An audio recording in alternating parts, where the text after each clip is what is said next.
इसलिए आप इस चैनल को सब्सक्राइब कर लेना ताकि इसका पार्ट 2 आते ही आपको नोटिफिकेशन मिल जाए। तो चलिए अब एक्सप्लेनेशन शुरू करते हैं।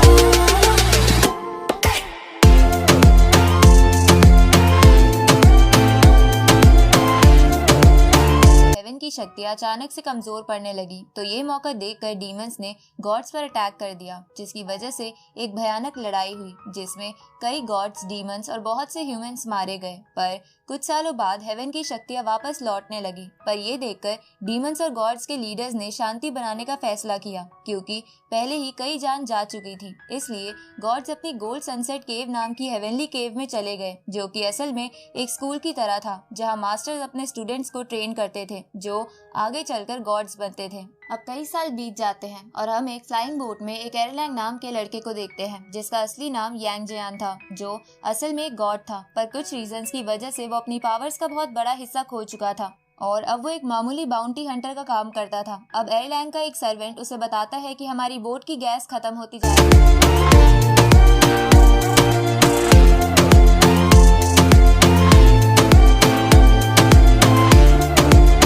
नया काम ढूंढना होगा। उसी समय उनके फोन की रिंग बजती है और उन्हें एक बाउंटी हंटिंग का काम मिलता है, जिसमें उन्हें एक बंदे को पकड़ना था जो ब्लैक मार्केट में हेवन का लाइफ ऑफ एलेक्सियर ट्रेजर बेचा करता था। अब उस ऑफर को देखकर एरलैंग का वो सर्वेंट खुश हो जाता है, क्योंकि वो काम पेंगलाई नाम की जगह का था जहां वो जल्दी पहुंचने वाले थे। लेकिन उस हंटिंग वाले बंदे के लिए उन्हें सिर्फ 20 गोल्ड कॉइन ही ऑफर किए गए थे, जो बहुत कम थे। फिर भी एरलैंग ये ऑफर एक्सेप्ट कर लेता है, क्योंकि उनके पास खाने तक के पैसे नहीं बचे थे। अब एरलैंग अपनी बड़ी शिप से एक सिंगल पर्सन फ्लाइंग बोट निकालकर उसमें बैठ जाता है और पेंगलाई नाम की उस जगह में एंट्री ले लेता है, जो जगह बहुत ही सुंदर थी। इसके बाद एरलैंग उस हंटिंग वाले बंदे के बारे में पता लगा लेता है, जो रात को एक ही गली से आया जाया करता था। तो एरलैंग उसी गली में जाके बैठ जाता है और उसका इंतजार करने लगता है, जहाँ थोड़ी देर बाद वो बंदा अपने एक बॉडीगार्ड के साथ आ जाता है और एरलैंग को वहाँ देखकर उससे पूछता है कि क्या तुम भी लाइफ ऑफ एलेक्सियर के लिए यहाँ खड़े हो। पर एरलैंग उसे मना कर देता है और उसे बाउंटी हंटिंग का नोटिस दिखाकर साथ चलने को बोलता है, जिसे देखकर वो बंदा अपने बॉडीगार्ड से एरलैंग पे अटैक करवा देता है। तो वो डीमन बॉडीगार्ड एरलैंग पर अपनी बहुत बड़ी कुल्हाड़ी से अटैक करता है, पर एरलैंग उस अटैक से अपने 9 टर्न्स कुंफू की मदद से बच जाता है और उस डीमन का सर फोड़ के उसे बेहोश कर देता है। ये देखकर वो बंदा वहाँ से भागने लगता है, लेकिन एरलैंग उसका पीछा करता है, पर वो बंदा अपनी फ्लाइंग बोट लेकर वहाँ से भागने लगता है। तो एरलैंग भी अपनी फ्लाइंग बोट से उसका पीछा करता है, लेकिन रास्ते में उसका फ्यूल खत्म हो जाता है, जिसकी वजह से उसे लगने लगता है कि वो उस बंदे को नहीं पकड़ पाएगा। पर तभी वहाँ एरलैंग के सर्वेंट आके उस बंदे को पकड़ लेते हैं। आगे अपने शिप में वापस पहुंचने के बाद एरलैंग अपने सर्वेंट से पूछता है कि तुम मुझ तक कैसे पहुंच गए। तो वो सर्वेंट बताता है कि आपके डॉग ने आपकी खुशबू से आपकी लोकेशन पता लगा ली थी। तभी वहाँ एरलैंग की डॉग आ जाती है, जो ह्यूमन फॉर्म भी ले सकती थी और वो एरलैंग को बहुत पसंद करती थी। अब तभी वो बंदा एरलैंग से कहता है कि मैं तुम्हें मुझे छोड़ने के 100 गोल्ड कॉइन दूंगा, पर एरलैंग उस बंदे की नहीं सुनता और उसे हेवन की जेल में डलवा कर 20 गोल्ड कॉइन ले लेता है, क्योंकि एरलैंग अपने काम में बेईमानी नहीं करता था। आगे एरलैंग जब वापस अपनी बोट में जाता है तो उसके सर्वेंट उसे बताते हैं कि कोई आपसे मिलने आया है। तो एरलैंग उसके पास जाता है, जो असल में एक लड़की थी जिसका नाम वैन लुओ था, और वो चाहती थी कि एरलैंग किसी को पकड़े, क्योंकि वो बंदा वैन लुओ की बहन का एक ट्रेजर लेकर भाग गया था। तो एरलैंग उस ट्रेजर का नाम पूछता है, पर वैन लुओ उस ट्रेजर के बारे में नहीं बताना चाहती थी। साथ ही वो एरलैंग को इस काम के बदले बहुत सारे कीमती पत्थर भी ऑफर करती है, लेकिन एरलैंग उसे इग्नोर करने लगता है। तो वैन लुओ से बताती है कि 12 साल पहले मेरी बहन अचानक से गायब हो गई थी और उसने अपने रूम में बस लैंप ऑफ यूनिवर्सल कॉन्टेंटमेंट नाम का ट्रेजर ही छोड़ा था, जो हमारी फैमिली का ट्रेजर है। लेकिन कुछ दिनों पहले वो किसी ने चुरा लिया और वो बंदा उस ट्रेजर को चुराकर स्क्वायर पोर्ट नाम की जगह पर भाग गया। ये सुन के एरलैंग उस बंदे का नाम पूछता है, जिसपे वैन लुओ बताती है कि वो एक छोटा लड़का है और उसका नाम चेन जियांग है। ये सुन के एरलैंग को कुछ अजीब लगता है, क्योंकि उसे लग रहा था कि शायद उसने ये नाम पहले भी कहीं सुन रखा था। अब वैन लुओ ये कहकर अपनी रॉयल शिप की मदद से वहाँ से चली जाती है कि अगर तुम्हें चेन जियांग के बारे में कोई न्यूज मिले तो मुझे यिंगजू नाम की जगह पर आके बता देना। इधर उस लड़की को जाता देख एरलैंग का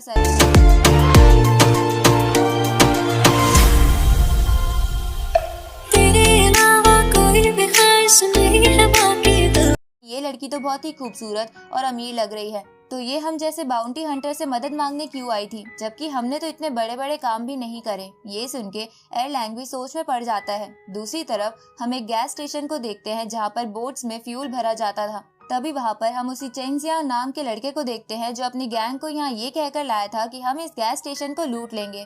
तो अब चेन जियांग के गैंग मेंबर्स प्लान के अकॉर्डिंग गैस स्टेशन के गार्ड्स का ध्यान भटकाकर उन्हें एक एक करके मारने लगते हैं और उनकी गैंग का लीडर कैशियर से सारे पैसे लूट लेता है। पर तभी चेन जियांग अपनी गैंग से छुपकर उस गैस स्टेशन के अंडरग्राउंड चैम्बर में जाता है जहां एक बहुत बड़ा डीमन एक खास लिक्विड की मदद से गैस बना रहा था। तो चेन जियांग अपने डैगर की मदद से उस मॉन्स्टर को मार देता है और वो खास लिक्विड एक ट्रेजर में भर लेता है। पर तभी वहाँ पर हेवन की आर्मी आ जाती है और चेन जियांग के गैंग मेंबर्स को एक एक करके मारने लगती है। तो ये जानकर चेन वहाँ कैद हो रखे कुछ छोटे छोटे डीमंस को आजाद कर देता है और सबका ध्यान भटकाकर अकेले ही एक फ्लाइंग बोट लेकर वहाँ से भाग जाता है। इस तरफ हम एरलैंग और उसके सर्वेंट्स को पेंगलाई टेलीपोर्टेशन पोर्ट पे देखते हैं क्योंकि यहाँ सभी एक जगह से दूसरी जगह इन टेलीपोर्टेशन पोर्ट की मदद से ही जाया करते थे। अब एरलैंग अपने सर्वेंट्स के साथ उस पोर्टल के थ्रू एक स्क्वायर पोर्ट नाम की जगह पर आ जाता है और अकेले ही उस जगह के कैसीनो में चला जाता है क्योंकि वहाँ पर एरलैंग का एक खबरी काम करता था। तो एरलैंग वहाँ जाके उस खबरी से चेन जियांग के बारे में पूछता है पर वो खबरी डर जाता है क्योंकि चेन जियांग को कई और लोग भी वहाँ ढूंढने आए थे जो बहुत ही खतरनाक थे। इसलिए वो खबरी उन लोगों की तरफ इशारा करके वहाँ से भाग जाता है। तभी एक मंकी अपने बॉडीगार्ड्स के साथ एरलैंग के पास आ जाता है क्योंकि वो मंकी असल में एक क्रिमिनल था और जब एरलैंग एक गॉड था तब उसने उस मंकी को जेल में बंद करवा दिया था। इसलिए वो मंकी एरलैंग का मजाक उड़ाने लगता है कि वो पहले कितना महान गॉड था जो अपनी थर्ड आई की मदद से एक पहाड़ को भी काट देता था, पर अब वो बस एक बाउंटी हंटर बनकर रह गया है। लेकिन एरलैंग उस मंकी को इग्नोर करने लगता है। ये देखकर वो मंकी वहाँ बैठे सभी लोगों को बताता है कि ये बंदा महान गॉड यांग जियान था, पर अब ये बस एक बाउंटी हंटर है। तो ये सुनकर वो लोग मंकी से पूछते हैं कि एरलैंग की गॉड पावर्स कहाँ चली गई। तो वो मंकी सबको बताता है कि 12 साल पहले एरलैंग की बहन यंग चैन ने गॉड होने के बावजूद एक ह्यूमन से शादी कर ली थी जो हेवेंस के रूल्स के खिलाफ था। इसलिए एरलैंग ने अपनी सगी बहन को एक लोटस पीक नाम के माउंटेन में कैद कर दिया था, पर कैद होने से पहले इसकी बहन ने इस पे एक बहुत ही खास ट्रेजर लोटस लैम्प का इस्तेमाल किया जिसकी वजह से एरलैंग की थर्ड आई बंद हो गई जिससे इसे ज्यादातर पावर्स मिलती थी। अब वो मंकी एरलैंग पर अपने बॉडीगार्ड से अटैक करवाने लगता है क्योंकि जब एरलैंग गॉड था तब उसने मंकी को बहुत टॉर्चर किया था। पर तभी वहाँ मो ब्रदर्स नाम के दो भाई आ जाते हैं जो पैसों के बदले लोगों का काम करते थे। साथ ही वो वही लोग थे जो चेन जियांग को ढूंढ रहे थे क्योंकि ऐसा करने के लिए उन्हें किसी ने पैसे दिए थे। अब वो ब्रदर्स उस मंकी और उसके बॉडीगार्ड्स को डराकर वहाँ से भगा देते हैं, जिसके बाद वो एरलैंग के पास आते हैं क्योंकि वो उसे जानते थे और उसे कहते हैं कि हमने अभी थोड़ी देर पहले सुना कि तुम किसी चेन जियांग नाम के लड़के को ढूंढ रहे हो, जिस पर एरलैंग हाँ करता है। तो वो दोनों एरलैंग से कहते हैं कि इस लड़के को हम भी ढूंढ रहे हैं, इसलिए तुम इस लफड़े में मत पड़ो, नहीं तो तुम मुसीबत में पड़ जाओगे। लेकिन एरलैंग उन्हें इग्नोर करके वहाँ से चला जाता है जहाँ बाहर वो चेन जियांग को देखता है जिसके पीछे उसके गैंग मेंबर्स पड़े थे।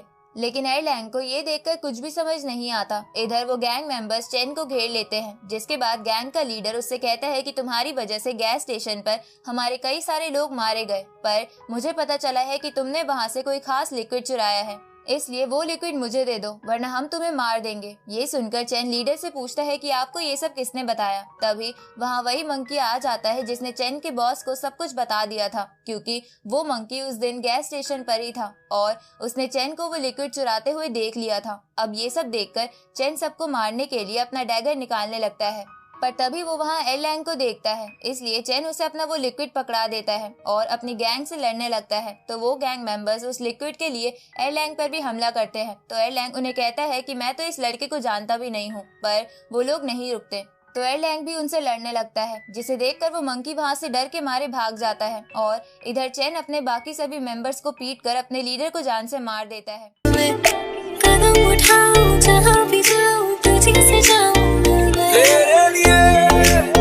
चेन से कहता है कि तुम्हें उसे जान से मारने की जरूरत नहीं थी, जिस पर चेन एरलैंग से बोलता है कि अगर मैं उन्हें नहीं मारता तो वो आगे चलकर मेरा हाल इससे भी बुरा करते। अब चेन एरलैंग से अपना ट्रेजर वापस मांगने लगता है तो एरलैंग उसे अपना असली नाम बताते हुए वो लिक्विड वाला ट्रेजर दे देता है। साथ ही एरलैंग ये भी समझ गया था कि वो लड़का ही चेन जियांग है, इसलिए एरलैंग उसे बता देता है कि तुम्हें पकड़ने के लिए मुझे किसी ने कॉन्ट्रैक्ट दिया है। लेकिन उसी वक्त एरलैंग का ध्यान भटक जाता है और चेन मौका पाकर वहाँ से भाग जाता है। तभी वहाँ पर मो ब्रदर्स आ जाते हैं और उन गैंग मेंबर्स को देखकर समझ जाते हैं कि इन्हें चेन ने मारा है क्योंकि उनकी बॉडी पर चेन के डैगर के निशान थे। इसलिए वो लोग एरलैंग से चेन के बारे में पूछते हैं। तो एरलैंग उन्हें कहता है कि वो तो यहाँ से भाग गया है, पर तुम लोग उसके पीछे क्यों पड़े हो। जिस पर वो लोग एरलैंग से बोलते हैं कि तुम ये बात अपने मास्टर से ही जाकर पूछ लो, क्योंकि चेन तुम्हारी तरह उन्हीं का एक स्टूडेंट है। ये सुनकर एरलैंग हैरान हो जाता है, क्योंकि इस बारे में उसे कुछ नहीं पता था। इसलिए एरलैंग अगले दिन अपने मास्टर से मिलने के लिए गोल्ड सनसेट केव नाम की जगह पर आ जाता है, जहां जब उसके मास्टर एरलैंग को देखते हैं तो वो एरलैंग से बातें करने लगते हैं, जिनकी बातों से हमें पता चलता है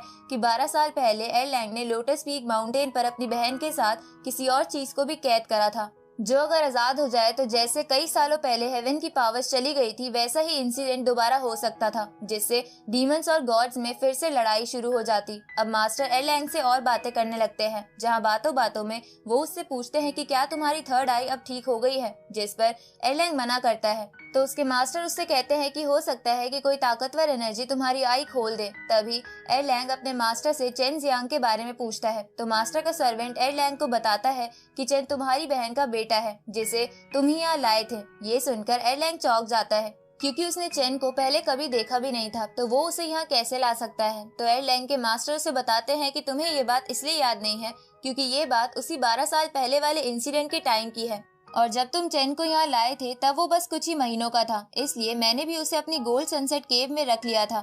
लेकिन मुझे नहीं पता था कि वो अपने ही एक सीनियर स्टूडेंट को मार देगा और एक मर्डरर बन जाएगा। अब वो मास्टर उस सीनियर स्टूडेंट की लाश देखने के लिए एरलैंग को अपने सर्वेंट के साथ भेज देते हैं, जहां उस जगह पहुंचने के बाद एरलैंग उस स्टूडेंट की बॉडी पर एक अजीब सा घाव देखता है। साथ ही उसे उस सर्वेंट से पता चलता है कि चेन गोंग बाओ के साथ जाकर मिल चुका है, जो असल में एक पुराना गॉड था, लेकिन वो किसी बात को लेकर गोल्ड सनसेट केव के खिलाफ था, इसलिए उन्होंने उसे निकाल दिया था। अब वो सर्वेंट एरलैंग को ये भी बताता है कि चेन जाने से पहले स्टूडेंट का लैंप ऑफ यूनिवर्सल कंटेंटमेंट भी लेकर चला गया है। ये सुनकर एरलैंग और कंफ्यूज हो जाता है, क्योंकि वेन लुओ ने कहा था कि लैंप ऑफ यूनिवर्सल कंटेंटमेंट नाम का ट्रेजर उसकी बहन का है। इधर हम चेन को देखते हैं, जो एक बार में आकर गोंग बाओ से मिलता है और उसे बताता है कि मैंने वो लिक्विड ऑयल हासिल कर लिया है, जिस पे गोंग बाओ से बोलता है कि अब तुम्हें लोटस लैम्प ट्रेजर कंप्लीट करने के लिए लैम्प कवर को ढूंढना होगा। इसके बाद चेन गोंग बाओ को बताता है कि मैं कल रात एक बंदे से टकराया था, जिसका नाम येंग जियान था।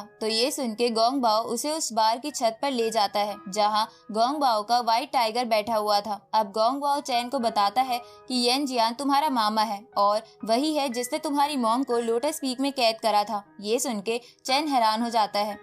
अब गोंग बाओ चेन को बताता है कि येंग जियान ने तुम्हारी मॉम के लोटस ट्रेजर को तोड़कर अलग अलग जगह फेंक दिया था, और अगर तुम उस ट्रेजर के हिस्सों को फिर से इकट्ठा करके जोड़ दोगे तो तुम लोटस लैम्प की मदद से उस माउंटेन को ओपन करके अपनी मॉम को आजाद कर पाओगे। ये सुन के चेन डिसाइड करता है कि वो ऐसा ही करेगा। अब गोंग बाओ बोलता है कि गोल्ड सनसेट केव का मास्टर बहुत ही कमीना है, क्योंकि वो खुद तो अच्छाई और ह्यूमैनिटी की बात करता है, लेकिन वो असलियत में खुद ही इस रास्ते पर नहीं चलता। इसलिए मैं उसे बदला लेकर रहूंगा, क्योंकि उसने मुझे गोल्ड सनसेट केव से निकाल दिया था। तभी चेन उससे पूछता है कि येंग जियान मेरे पीछे क्यों पड़ा है, जिसपे गोंग बाओ उसे बताता है कि उस लोटस लैम्प ट्रेजर को तुम्हारी मॉम का खून या उनकी बॉडी का कोई पार्ट ही चालू कर सकता है, और तुम्हारे अंदर तुम्हारी मॉम का ही खून है, इसलिए वो तुम्हें ढूंढ रहा है। दूसरी तरफ हम येंग जियान को देखते हैं, जो वेन लुओ से मिलने यिंगजू नाम की जगह पर आ जाता है, जिसके बारे में वेन लुओ ने ही उसे बताया था। अब एरलैंग उस जगह के अंदर आ जाता है, जहां वो वेन लुओ को सबके सामने एक ब्यूटीफुल डांस करता देखता है, क्योंकि वो एक डांसर थी। तो एरलैंग वेन लुओ की परफॉर्मेंस के बाद उससे मिलता है और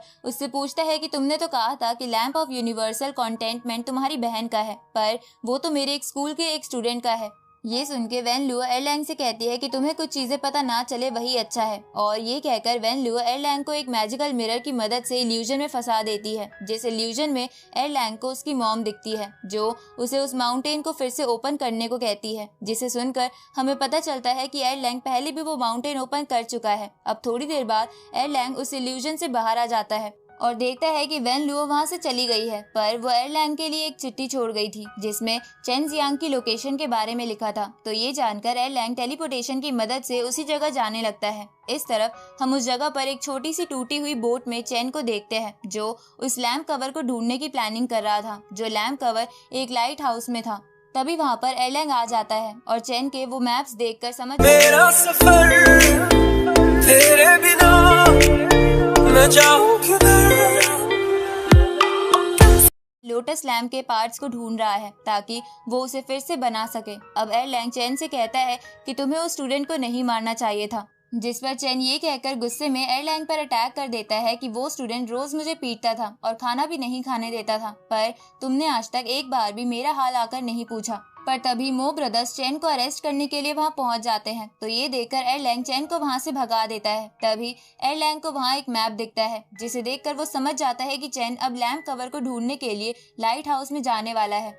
उसी वक्त मो ब्रदर्स एयरलैंग से कहते हैं कि लास्ट टाइम हमने तुम्हें मना करा था कि तुम चेन के लफड़े में मत पड़ो, पर तुम फिर भी इसमें इन्वॉल्व हो गए, बल्कि तुमने उसे यहाँ से भागने भी दिया, इसलिए तुम्हें हमारे साथ चलना होगा। लेकिन एयरलैंग इसके लिए मना कर देता है। तो मो ब्रदर्स अपने वेपन्स बाहर निकाल लेते हैं, जिसमें एक मैजिकल अम्ब्रेला और एक म्यूजिकल इंस्ट्रूमेंट था। अब वो दोनों भाई अपने वेपन्स की मदद से एयरलैंग पर अटैक करते हैं। तो एयरलैंग इधर उधर भागने लगता है, जहाँ भागते हुए वो उन अटैक से बचने के लिए अपनी विसल का भी इस्तेमाल कर रहा था, जो एक मैजिकल विसल थी, जिससे कुछ लाइट वेट चीजों को कंट्रोल किया जा सकता था। पर उसी वक्त वहाँ उन मो ब्रदर्स का तीसरा भाई आ जाता है और अपने पालतू बीस्ट की मदद से एयरलैंग को पकड़ लेता है। जिसके बाद वो तीनों एयरलैंग को ये कहकर जेल में डलवा देते हैं कि उसने एक खूनी की भागने में मदद की है। वो लोग ऐसा इसलिए करते हैं ताकि एयरलैंग उनके काम के बीच में ना आए। इधर एयरलैंग को जेल में जाने के बाद साइड वाले सेल में वही लाइफ ऑफ एलेक्सियर वाला बंदा दिखता है, पर एयरलैंग उसे इग्नोर करके आराम करने लगता है। थोड़ी देर बाद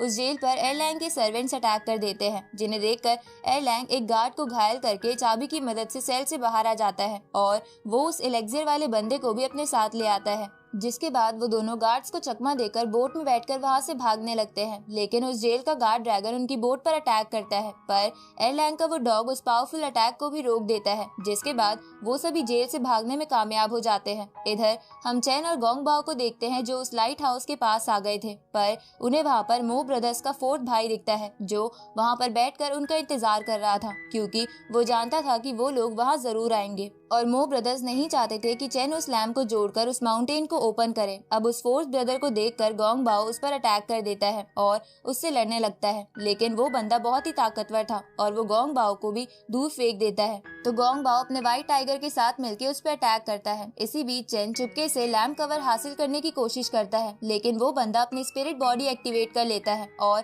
चेन को वहाँ नहीं पहुँचने देता। तो ये देखकर गोंग बाओ भी अपनी डार्क स्पिरिट बॉडी बाहर निकाल लेता है।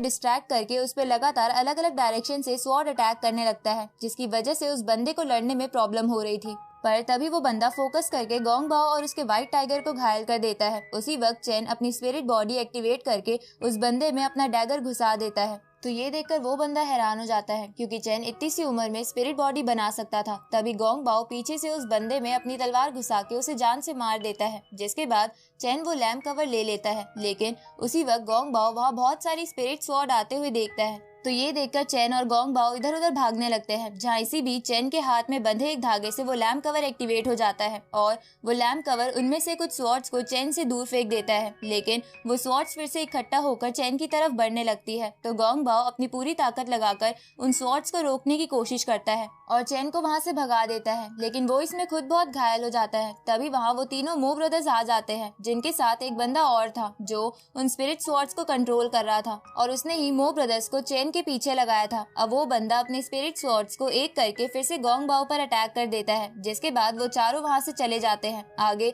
जब वो व्हाइट टाइगर गोंग बाओ की ऐसी हालत देखता है, तो वो अपनी सारी एनर्जी उसके अंदर ट्रांसफर करके उसे बचा लेता है। पर तभी वहाँ कोई और भी आता है और उन दोनों पर अटैक करता है। आगे यांग जियान चेन को ढूंढने के लिए उस जगह पर आता है, पर जब वो वहाँ गोंग बाओ को देखता है तो वो उससे चेन के बारे में पूछता है, जिसपे गोंग बाओ उसे बताता है कि चेन यहाँ से भाग गया है। तभी एयरलैंग गोंग बाओ की बॉडी पर कुछ अजीब से घाव देखता है, तो वो इस बारे में गोंग बाओ से पूछता है, लेकिन उनके बारे में बताने से पहले ही गोंग बाओ और उसका व्हाइट टाइगर मर जाते हैं, क्योंकि वो बहुत ज्यादा इंजर्ड थे। आगे वो लाइफ ऑफ एलेक्सियर वाला बंदा एयरलैंग और उसके सर्वेंट्स को एक सीक्रेट टेलीपोर्टेशन पोर्टल के पास लेकर आता है, क्योंकि एयरलैंग को कहीं जाना था, लेकिन जेल से भागने की वजह से वो ऑफिशियल पोर्टल इस्तेमाल नहीं कर सकता था, नहीं तो वो पकड़ा जाता। अब वो लाइफ ऑफ एलेक्सियर वाला बंदा एयरलैंग के सर्वेंट से वो कीमती पत्थर लेकर उस पोर्टल वाले बंदे को दे देता है। तो वो बंदा पोर्टल ओपन कर देता है और एयरलैंग उस पोर्टल की मदद से कहीं जाने लगता है। और इसी के साथ ये पार्ट यही खत्म होता है। गाइस, हम इस मूवी के नेक्स्ट पार्ट में जानेंगे कि एयरलैंग अब कहाँ जा रहा है, मो ब्रदर्स को किसने हायर किया है, बेन लियो आखिर है कौन, और उस माउंटेन के नीचे एयरलैंग की बहन के साथ ऐसी कौन सी चीज दबी हुई है जिससे हेवन को बहुत बड़ा खतरा है। तो मिलते हैं।